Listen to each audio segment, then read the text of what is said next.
is very eager. Every member is ready to step up for the flag. Every training, from start to finish, everyone's just playing strong. And as we mentioned during the launch, we were very clear that we have very short preparation.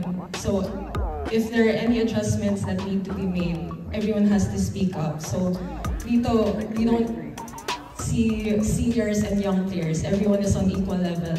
So whether, I'm the team captain, I'm the setter, but if there's any adjustments that need to be made, open naman kami for that. So that's one way for us to prepare better for the upcoming competition, especially we're going up against countries that have trained together for years, for months, compared to us that have just been put together recently. So hopefully we achieve better results this week. Anyone feel free to answer as well. You guys are gonna open against Australia. Huwag na kayong mahiya. You guys are gonna open against Australia, so is there added pressure, especially since we're trying to defend our home soil and you'll be in front of the Filipino fans, the same Filipino fans who support you in the PBL, the UAAP? Siguro for us, talagang we're taking it as a challenge then for ourselves na it's an opportunity na makalaban yung international level, and it's an opportunity for us to gain experience. Thank you. Ayun na rin yung question. Sa akin naman po, nakita ko po yung Australia kanina, yun po yung naging kalaban namin sa BTV. So for me naman, individually naman, kakayanin naman po lahat. And naniniwala naman po kami sa isa't isa, lalo na sa mga bata. Ayun po, syempre, kung paano po kami maglaro and kung ano po yung prepare po namin sa loob ng ilang araw, papakita po namin. And syempre, nalaban po kami para sa amin.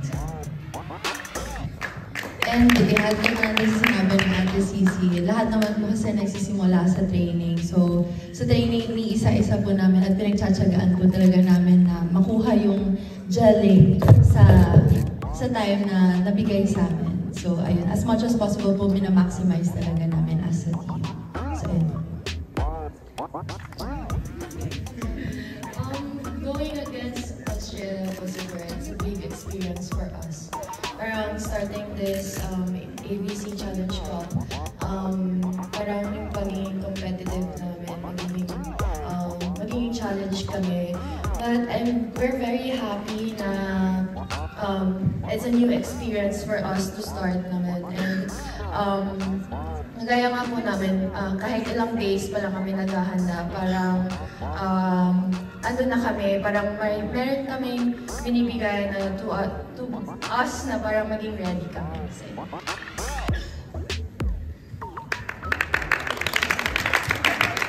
In addition to what Angel said and what Ate said, yun nga po, expect us to just give our 100% in every game. Yun nga, and respeto talaga sa bawat kalaban.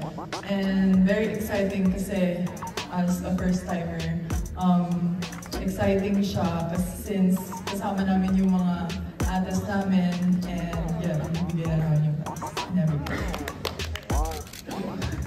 Moreover, I think this is the first time na na-feel ko na everybody here, yung part ng team, na talagang willingly they want to be part of the national team. Like sila Angel kanino, like narinig ko from them na talagang sila yung nagsabi mismo kay Coach na, Coach, I want to be part of the national team. And that step is really a big step na yun, na talagang you willingly, you want to be part of the national team.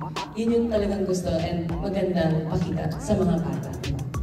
And sa training pa lang namin, nakikita ko na parang hindi ganun kalaki yung adjustments because we have our ates who are great leaders na isang sabi lang nila, and yung mga bata kami, great followers also na I'm sorry. I'm only 18. But yun, so kami mga bata, talagang sumasabi. Talagang great follower kami sa mga ano namin. Pagpasok mo kanina sa hotel, sabi ko, Ate Tol, masarap na may ate. But ayun, I really am excited sa magiging journey namin. And this opportunity na hindi lahat nagbibigyan. We're very grateful and honored to be here and to be given a chance to represent the country. So I definitely believe na malayo yung mararating na team. These ladies around me, it's also a great privilege. Not everyone has a chance to be with them. And with our coaching staffs, it's a great opportunity also to learn. And going up against Australia as our first game, well, it is also great na we're here in our country, na we know mas malapit kami sa mga Pilipino to play against them.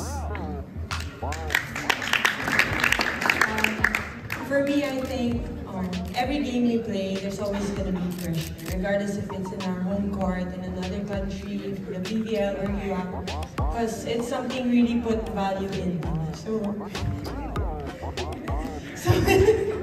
So it's pressure in a sense that we really care about what we do and really want to give our best. But I'm really excited for the future of this team.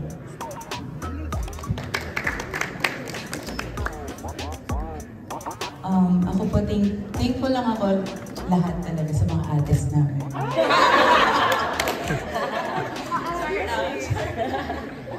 Para sa akin po, sa game, sobrang excited ako sa game kung paano yung igagalaw ng lahat ng tao na natin dito ngayon.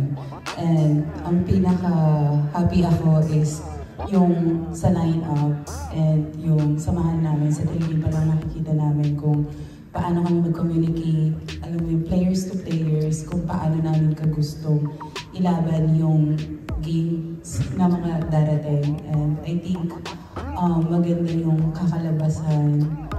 Hindi pinapromise lahat, pero kung paano yung igagalaw ng bawat isa. Kasi para sa akin ang pinaka-importante sa amin dito sa lineup na to is kung gaano kagusto ng mga tao na nandito na maging part ng national team and also maging mailabas yung talent na kung ano bang meron ko.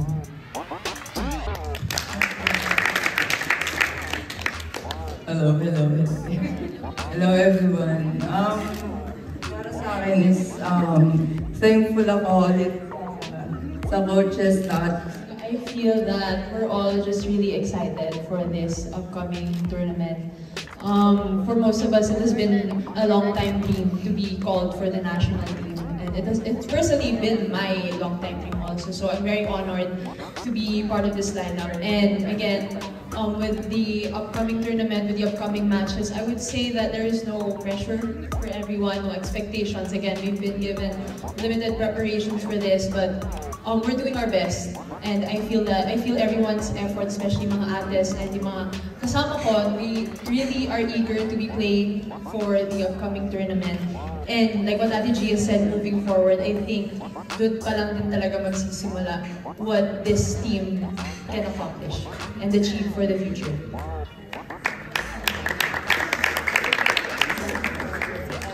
Okay, well, as everyone mentioned, we were only given limited time to prepare. So, well, that was the cards that we were dealt with. So, we're just gonna make the most out of what we have. So, ayun, same as Thea, this is my first time representing the Philippines, and it's such an honor and a privilege to be a part of this team because this is the highest level of playing here in this country, and it's a good experience also for the team because we get to be exposed to like more talented teams. Yun yung standard na dapat abutin ng Pilipinas. And yeah, like we're just excited to play this tournament, and with the lineup we have, I feel like this is gonna be a good tournament for us.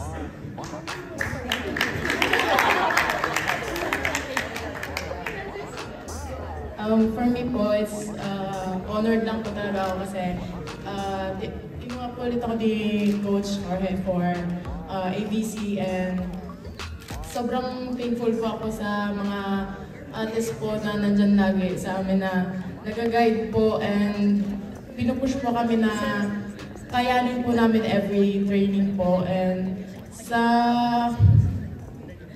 alam po, happy lang po talaga ako.